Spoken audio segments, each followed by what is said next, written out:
সৎ কাজের আদেশ হলো না অসৎ কাজের নিষেধ হলো। বিপদে পড়লে যেন মানুষ একজন থেকে আরেকজনে ওই জিনিসগুলো পায়, ওই জন্য খেয়াল রাখতে হবে। এখন আমাদের যে আমরা আলেম সমাজ আছি, আমরাও কথাগুলো বিভিন্নভাবে তুলে ধরতে পারি না, পাইলেও আমরা বলি না, বলতে হবে। ইমাম গাজালি রহমতুল্লাহ আলাইহি বলেন, দুনিয়ার মধ্যে ইমাম গাজালি কোনো সাহাবী ছিলেন না, একজন দার্শনিক ছিলেন ইমাম গাজালি রহমতুল্লাহ আলাইহি। তিনি বলেছেন, দুনিয়ার মধ্যে এমন আলেম হবে, এমন জ্ঞানী ব্যক্তি হবে, তারা দিনের জন্য কাজ করবে, দেখাইব, পরিপাটি হয়ে চলবো, কিন্তু তাদের মনের মধ্যে হিংসা থাকবে, লোভ থাকবে, মনের মধ্যে হিংসা থাকবে, লোভ থাকবে।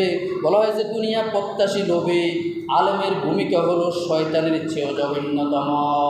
এখানে আলেমের কথা বলা হয়েছে, যারা ইলম অর্জন করে, এখানে জ্ঞানী ব্যক্তিদেরকে বলা হয়েছে। ইমাম গাজালি বলেন, যদি শয়তান, আলেমরা যদি লোভী হয়ে যায়, তখন তার ভিতরে শয়তান ওখানে বাসা বাঁধবে।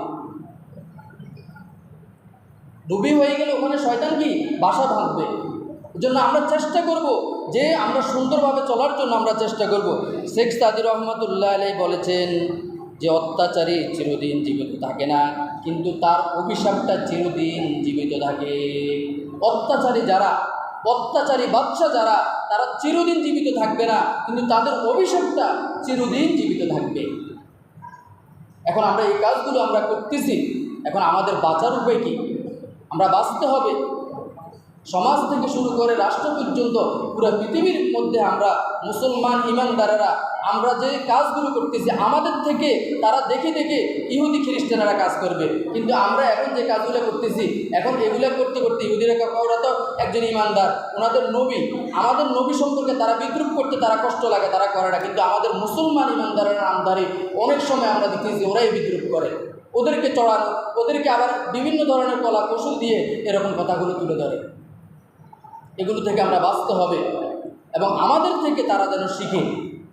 যেন আল্লাহ তাআলা বলে দিয়েছেন, আল্লাহ তাআলা বলে দিয়েছেন, কুল ইয়া ইবাদিয়াল্লাযীনা আসরাফু আলা আনফুসিহিম, ওহে রাসূল আপনি বলে দিন মানুষদেরকে, আপনি বলে দিন সকল ইমানদারদেরকে, তোমরা নিরাশ হও না, পূর্বে ভুল করে ফেলছ, চাঁদাবাজি, লুটতরাজি, মারামারি, রাহাজারি, বিভিন্ন ধরনের নেতার পিছনে ঘুরছ, এখন তোমরা ফিরে আসো, ফিরে আসো, বাজা ফিরে আসো, ফিরে আসো, তওবা করো, ইস্তেগফার করো, আর পরে কোনো খারাপ কাজ করবে না। আল্লাহ পাক এই কথাটাও তুলে ধরেছেন।